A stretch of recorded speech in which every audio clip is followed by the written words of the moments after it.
وبركاته نحمده ونصلي على رسوله الكريم أما بعد فأعوذ بالله من الشيطان الرجيم يا أيها النبي لما تحرم ما أحل الله لك تبتغي مرضات أزواجك والله غفور رحيم। সম্মানিত উপস্থিতি, আজকে ইনশাআল্লাহ আমরা সূরা তাহরিমের তাফসীর করব। এই সূরাটি মদিনায় অবতীর্ণ হয়েছিল। এই সূরা অবতীর্ণ হওয়ার পিছনে কিছু কারণ রয়েছে। তো মহান রব্বুল আলামিন প্রথম আয়াতে বলেছেন ইয়া আইয়ুহান নাবিয়্যু লিমা তুহাররিমু মা আহাল্লাল্লাহু লাক, হে নবী আপনি কেন আল্লাহ তাআলা যা হালাল করেছেন সেটাকে আপনি নিজের উপর হারাম করে নিয়েছেন। তাবতাগি মারদাত আজওয়াজিক, আপনি আপনার স্ত্রীদের সন্তুষ্টি কামনা করেন, অর্থাৎ এই হারাম করার মাধ্যমে, হালাল জিনিসকে হারাম করার মাধ্যমে আপনি আপনার স্ত্রীদের মনসন্তুষ্টি কামনা করেন। আল্লাহু গফুরুর রহিম, আল্লাহ তাআলা হলেন ক্ষমাশীল করুণাময়। এই আয়াতটি কেন অবতীর্ণ হয়েছে এই মর্মে মুফাসসিরিনদের নিকট দুটি ব্যাখ্যা রয়েছে। প্রথম ব্যাখ্যা হলো যে যায়েদ ইবনে আসলাম রাদিয়াল্লাহু আনহু এবং সেই সাথে ইমাম শাআবী রাহিমাহুল্লাহ এবং মাসরুক রাহিমাহুল্লাহ তারা বলেছেন যে এই আয়াতটি অবতীর্ণ হয়েছে রাসূল সাল্লাল্লাহু আলাইহি ওয়াসাল্লামের স্ত্রী হাফসা এবং আয়েশা রাদিয়াল্লাহু আনহার ব্যাপারে। ঘটনাটা ছিল এমন যে আয়েশা রাদিয়াল্লাহু আনহার জন্য যে দিনটি নির্ধারিত ছিল সেই দিনে রাসূল সাল্লাল্লাহু আলাইহি ওয়াসাল্লাম আয়েশা রাদিয়াল্লাহু আনহার ঘরে তার যে দাসী ছিল মারিয়া আল কিপ্তি, সেই মারিয়ার সাথে মিলিত হন। এই বিষয়টা হাফসা রাদিয়াল্লাহু আনহা তিনি দেখে ফেলেন। দেখে ফেলার পর রাসূল সাল্লাল্লাহু আলাইহি ওয়াসাল্লাম তাকে গোপনে বলেন যে তুমি বিষয়টা গোপন রেখো, কাউকে জানিও না, অর্থাৎ উদ্দেশ্য আয়েশা রাদিয়াল্লাহু আনহাকে যেন না জানানো হয়। এবং বললেন যে আমি আল্লাহর শপথ করে বলতেছি যে লা আতাউহা আবাদা, আমি এই মারিয়া কিপ্তি এই দাসীর কাছে আর কখনো যাব না, তবে তুমি বিষয়টা গোপন রাখো। তো মারিয়া কিপ্তি আপনারা সবাই জানেন যে মিশরের বাদশা মুকাউকিস তিনি হাদিয়া হিসেবে দিয়েছিলেন দুইজন দাসীকে। একজন হলেন সিরিন, তাকে রাসূল সাল্লাল্লাহু আলাইহি ওয়াসাল্লাম হাসান বিন সাবিত রাদিয়াল্লাহু আনহুকে দিয়ে দিয়েছিলেন, আর মারিয়া কিপ্তিকে নিজের জন্য রেখে দিয়েছিলেন। তো দাসীদের সাথে সহবাস করা এটা হালাল। তো রাসূল সাল্লাল্লাহু আলাইহি ওয়াসাল্লাম শপথ করার মাধ্যমে সেটাকে হারাম করলেন। আল্লাহ তাআলা আয়াত অবতীর্ণ করলেন যে তাবতাগি মারদাত আজওয়াজিক, আপনি হালাল বস্তুকে হারাম করার মাধ্যমে আপনার স্ত্রীদের সন্তুষ্টি কামনা করেন, অর্থাৎ আয়েশা রাদিয়াল্লাহু আনহা এবং হাফসা রাদিয়াল্লাহু আনহা তাদের সন্তুষ্টির জন্য আপনি একটা হালাল বস্তুকে হারাম করলেন। এটা ছিল প্রথম ঘটনা। এরপর দ্বিতীয় ঘটনা যেটা উল্লেখ করা হয় সেটা হলো সহিহ বুখারীতে উল্লেখ হয়েছে যে রাসূল সাল্লাল্লাহু আলাইহি ওয়াসাল্লাম যায়েনব বিনতে জাহাশ রাদিয়াল্লাহু আনহার তার ঘরে অনেক সময় অতিবাহিত করতেন এবং সেখানে মধু পান করতেন। তো আয়েশা রাদিয়াল্লাহু আনহা এবং হাফসা রাদিয়াল্লাহু আনহা তারা দুইজন তারা চুক্তি করেন যে তিনি যখনই যায়েনব বিনতে জাহাশ রাদিয়াল্লাহু আনহার ঘর থেকে বের হবেন তখনই আমরা এই কথা বলবো যে হে আল্লাহর রাসূল আপনি মাগাফির খেয়ে এসেছেন। মাগাফির বলা হয় একটা তিতা ফল যেটা থেকে দুর্গন্ধ ছড়ায়। তো তিতা ফল দুর্গন্ধ ছড়ায়, আপনি এই ফল খেয়ে এসেছেন।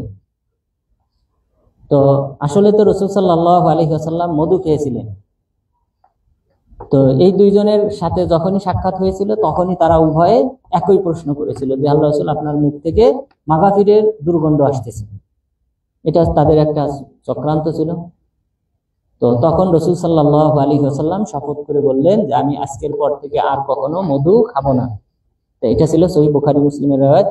তো সুতরাং এই দুইটি ঘটনাকে কেন্দ্র করে এই আয়াত অবতীর্ণ হয়েছে, অর্থাৎ রাসূল সাল্লাল্লাহু আলাইহি ওয়াসাল্লাম মধু খাওয়া হালাল এটাকে হারাম করেছিলেন নিজের উপর, অথবা মারিয়া কিপ্তিয়া তিনি দাসী তার জন্য হালাল ছিল, সেটাকে হারাম করার কারণে আল্লাহ তাআলা এই আয়াত অবতীর্ণ করলেন যে হে নবী আপনি কেন হালাল বস্তুকে হারাম করলেন, আপনি কি আপনার স্ত্রীদের মনসন্তুষ্টি কামনা করেন। আল্লাহু গফুরুর রহিম, আল্লাহ তাআলা ক্ষমাশীল করুণাময়।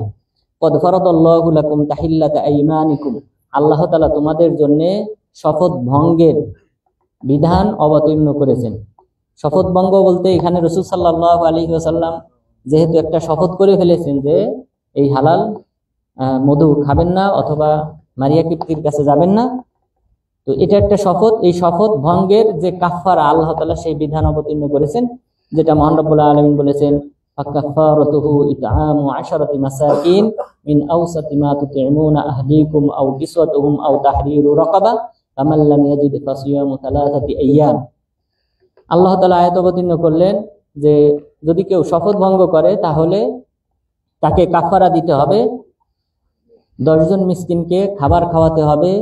সে যে মানের খাবার খায় তার মধ্যে মিডিয়াম মানের খাবার 10 জন মিসকিনকে খাওয়াতে হবে, অর্থাৎ একবারে হাই লেভেলের খাবারও না, আবার একদম নর্মাল খাবারও না, বরং মিডিয়াম খাবার খাওয়াইতে হবে 10 জনকে। তাহলে সে এই শপথ থেকে তার যে পাপ হয়েছিল সেটা, অর্থাৎ শপথ ভঙ্গ যে করবেন ভবিষ্যতে, সেটা তার ক্ষমা হয়ে যাবে। দ্বিতীয় যে বিধানটা দেওয়া হয়েছে সেটা হলো এই 10 জন মিসকিনকে কাপড় পরিধান করানো। তাহলে 10 জন মিসকিনকে খাবার খাওয়াইতে হবে, অথবা 10 জনকে কাপড় পরিধান করাইতে হবে, অথবা একটি দাস আজাদ করতে হবে। আগের দুইটার চেয়ে এটা আরো বেশি কঠিন। এরপরে 4 নম্বরে আল্লাহ তাআলা বললেন যদি কেউ সক্ষম না হয় এই 3টার কোনোটা আদায় করতে, তাহলে সে 3 দিন সিয়াম পালন করবে। এটা হলো সবচেয়ে সহজ। এই 3 দিন সিয়াম পালন করলে তাহলে তার কাফারা আদায় হয়ে যাবে। তো রাসূল সাল্লাল্লাহু আলাইহি ওয়াসাল্লাম এই কাফারা ভঙ্গ করেছিলেন, এই 3টির যে কোনো একটির মাধ্যমে তিনি কাফারা আদায় করেছিলেন। আল্লাহ তাআলা সেই কথা উল্লেখ করেছেন কদ ফারাদাল্লাহু লাকুম তাহিল্লাতা ঈমানিকুম, আল্লাহ তাআলা তোমাদের কাফারা ভঙ্গের বিধান অবতীর্ণ করেছেন। আল্লাহু মাওলাকুম ওয়া হুয়াল আলিমুল হাকিম, আল্লাহ তাআলা তোমাদের মাওলা, বন্ধু, এবং তিনি সর্বজ্ঞ প্রজ্ঞাময়। ওয়াইদ আসরান নাবিয়্যু ইলা বা'দি আজওয়াজিহি হাদীসান ফালাম্মা নাব্বাআত বিহি ওয়া আযহারাহুল্লাহু আলাইহি আররাফা বা'দাহু ওয়া আরাদা আন বা'দ। যখন রাসূল সাল্লাল্লাহু আলাইহি ওয়াসাল্লাম তার কোনো এক স্ত্রীর কাছে কোনো একটা বিষয় গোপন করেছিলেন, এরপর যখন তিনি সেই গোপনীয় বিষয়টা অপর কাউকে জানিয়ে দিলেন, গোপন আর রাখেন নাই। অর্থাৎ হাফসা রাদিয়াল্লাহু আনহাকে বলেছিলেন আপনি গোপন রাখবেন, কিন্তু তিনি গোপন রাখেন নাই, আয়েশা রাদিয়াল্লাহু আনহাকে বলে দিয়েছিলেন। তো সেই কথা আল্লাহ তাআলা বলেছেন যখন তিনি জানিয়ে দিলেন ওয়া আযহারাহুল্লাহু আলাইহি, আল্লাহ তাআলাও রাসূল সাল্লাল্লাহু আলাইহি ওয়াসাল্লামকে জানিয়ে দিলেন যে বিষয়টা কিন্তু গোপন নাই, তিনি কিন্তু আরেকজনকে জানিয়ে দিয়েছেন। আররাফা বা'দাহু ওয়া আরাদা আন বা'দ, তিনি তার কিছু তাকে অবহিত করলেন ওই স্ত্রীকে, এবং কিছু থেকে মুখ ফিরিয়ে নিলেন। ফালাম্মা নাব্বাআহা বিহি ক্বালাত মান আনবাআকা হাযা, যখন আয়েশা রাদিয়াল্লাহু আনহাকে হাফসা রাদিয়াল্লাহু আনহা জানিয়ে দিয়েছেন, তখন রাসূল সাল্লাল্লাহু আলাইহি ওয়াসাল্লাম জিজ্ঞাসা করলেন তুমি কেন জানিয়ে দিয়েছো? তখন তিনি বললেন আপনাকে কে জানিয়েছে যে আমি এই বিষয়টা ফাঁস করে দিয়েছি? তখন তিনি বললেন যে ক্বালা নাব্বা'নি আল আলিমুল খাবীর, যিনি হলেন সর্বজ্ঞ প্রজ্ঞাময় সেই আল্লাহ তাআলাই আমাকে জানিয়ে দিয়েছেন। ইন তাতুবা ইলাল্লাহি ফাকাদ সাগাত কুলুবুকুমা, যদি তোমরা উভয়ে অর্থাৎ আয়েশা রাদিয়াল্লাহু আনহা এবং হাফসা রাদিয়াল্লাহু আনহা তোমরা যদি দুইজন তওবা করো তাহলে ভালো, আর যদি তওবা না করো ফাকাদ সাগাত কুলুবুকুমা, তাহলে তোমাদের অন্তর কিন্তু ঝুঁকে গিয়েছে, অর্থাৎ বক্রতার দিকে ঝুঁকে গিয়েছে।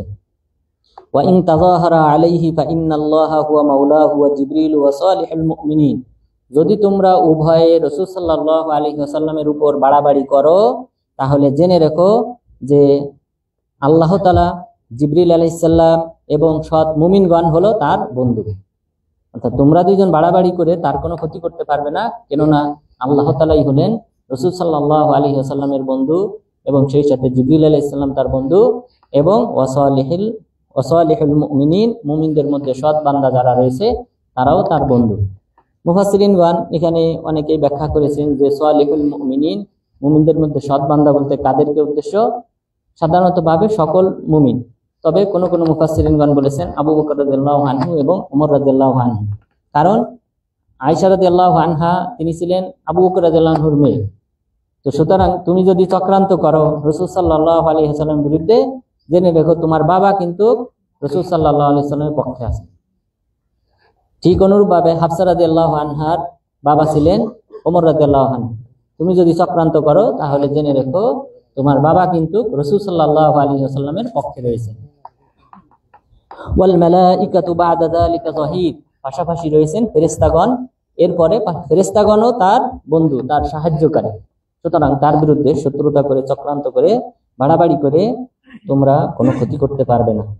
আসা রব্বুহু ইন তাল্লাকাকুন আইয়ুবদিলাহু আজওয়াজান খায়রাম মিনকুন, যদি তিনি তোমাদেরকে তালাক দিয়ে দেন, যদি তিনি তোমাদেরকে তালাক দিয়ে দেন, তাহলে জেনে রেখো আল্লাহ তাআলা তাকে তোমাদের যে উত্তম রমণী দান করবেন, যারা হবেন মুসলিমাত, মুমিনাত, কানিতাত, তাইবাত, আবিদাত, সাইহাত, তাইয়িবাত ওয়া আবকার, যারা হবেন মুমিন, মুসলিম এবং বিনয়ী, তওবাকারিনী, ইবাদতকারিনী এবং সিয়াম পালনকারিনী এবং কুমারী এবং অকুমারী। তাহলে আল্লাহ তাআলা তাকে কুমারী, অকুমারী, ইবাদতকারিনী, সিয়াম পালনকারিনী, বিনয়ী, মুসলিম, মুমিন এমন রমণী দান করবেন। সুতরাং তোমাদেরকে তালাক দিলেও তার কোনো ক্ষতি হবে না। এরপরে বললেন, ইয়া আইয়ুহাল্লাযীনা আমানু কু আনফুসাকুম ওয়া আহলিকুম নারা, হে মুমিনগণ তোমরা নিজেদেরকে এবং পরিবারকে রক্ষা করো জাহান্নামের আগুন থেকে। ওয়াকুদুহান নাসু ওয়াল হিজারা, যে জাহান্নামের ইন্ধন হবে মানুষ এবং পাথর।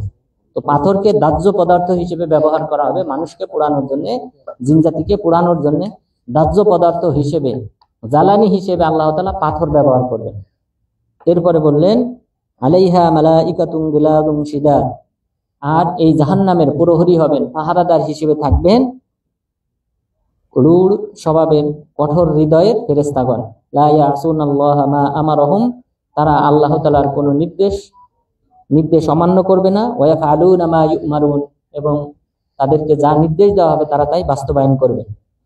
ইয়া আইয়ুহাল্লাযীনা কাফারু লা তা'তাদিরুল ইয়াউম, হে কাফেরগণ আজ তোমরা ওজর আপত্তি পেশ করো না। ইন্নামা তুজজাউনা মা কুনতুম তা'মালুন, তোমাদেরকে প্রতিদান দেওয়া হবে তোমাদের কৃত কর্মে। তাহলে কিয়ামত দিবসে কোনো ওজর আপত্তি গ্রহণ করা হবে না।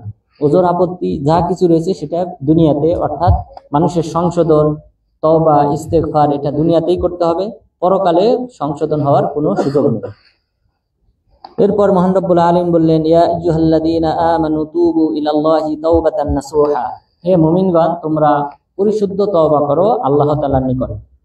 এমন তওবা যে তওবার মাধ্যমে তোমাদের পাপ ক্ষমা হবে, এমন পরিশুদ্ধ তওবা করো। অর্থাৎ যেই তওবার প্রথম শর্ত হলো যে তিরস্কার বোধ করা, নিজে এই অপরাধ করার কারণে, পাপ করার কারণে, কবিরা গুনাহ সগীরা গুনাহ করার কারণে অনুতপ্ত হওয়া, এটা হলো প্রথম শর্ত। তওবায়ে নাসুহার প্রথম শর্ত হলো অনুতপ্ত হওয়া। এরপর অনুতপ্ত হওয়ার পর আল্লাহ তাআলার কাছে ক্ষমা প্রার্থনা করা। এরপর আল ইকলা, ক্ষমা প্রার্থনা করার পর এই অন্যায়টা পরিহার করা, বর্জন করা, ছেড়ে দেওয়া। তাহলে আল্লাহ তাআলা তওবা কবুল করবেন। কিন্তু কেউ যদি আবার ওই অন্যায় কাজে জড়িত হয়, অনুতপ্ত না হয়, তাহলে তার এই তওবা কবুল হবে না। আসা রব্বুকুম আইয়ুকাফিরা আনকুম সাইয়্যাতিকুম, তোমরা যদি পরিশুদ্ধ তওবা করো, আশা করা যায় আল্লাহ তাআলা তোমাদের পাপসমূহ ক্ষমা করে দিবেন। ওয়াইদুখিলাকুম জান্নাতিন তাজরি মিন তাহতিহাল আনহার, আল্লাহ তাআলা তোমাদেরকে জান্নাতে প্রবেশ করাবেন যার তলদেশ দিয়ে নহর, নদী-নালা প্রবাহমান থাকবে। ইয়াউমা লা ইউখজিল্লাহুন নাবিয়্যা ওয়াল্লাযীনা আমানু মা'আ, আর সেই দিন আল্লাহ তাআলা অপমানিত করবেন না নবীকে আর না তার সাথীদেরকে। অর্থাৎ নবী এবং তার সাথী, তার অনুসারী কাউকেই আল্লাহ তাআলা কিয়ামত দিবসে লাঞ্ছিত করবেন না। নূরুহুম ইয়াসআ বাইনা আইদিহিম ওয়া বিআইমানিহিম, নূর তাদের সামনে এবং ডান পাশ দিয়ে ছোটাছুটি করবে। ইয়াকুলুনা রব্বানা আতমিম লানা নূরানা ওয়াগফির লানা, আর তারা বলবে, হে আমাদের রব তুমি আমাদেরকে পরিপূর্ণ মাত্রায় নূর দান করো এবং আমাদেরকে ক্ষমা করো। ইন্নাকা আলা কুল্লি শাইইন কাদির, নিশ্চয়ই তুমি প্রতিটি বিষয়ের উপর ক্ষমতাবান। ইয়া আইয়ুহান নাবিয়্যু জাহিদিল কুফারা ওয়াল মুনাফিকিনা ওয়াগলুজ আলাইহিম, হে নবী আপনি কাফেরদের বিরুদ্ধে, মুনাফিকদের বিরুদ্ধে যুদ্ধ ঘোষণা করুন। ওয়াগলুজ আলাইহিম, এবং তাদের বিরুদ্ধে রূঢ় হন, কঠোর আচরণ করেন এই কাফের এবং মুনাফিকদের সাথে।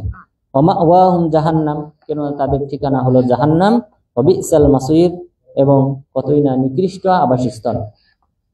দরাবাল্লাহু মাতালাল লিল্লাযীনা কাফারু ইমরাআতা নূহি ওয়া ইমরাআতা লূত, আল্লাহ তাআলা উপমা পেশ করেছেন যারা ঈমান আনয়নকারী তাদেরকে, তাদের মতো যারা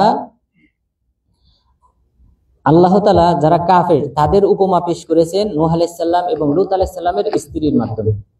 অর্থাৎ লূত আলাইহিস সালামের স্ত্রী এবং নূহ আলাইহিস সালামের স্ত্রী তারা দুইজন কাফের ছিলেন।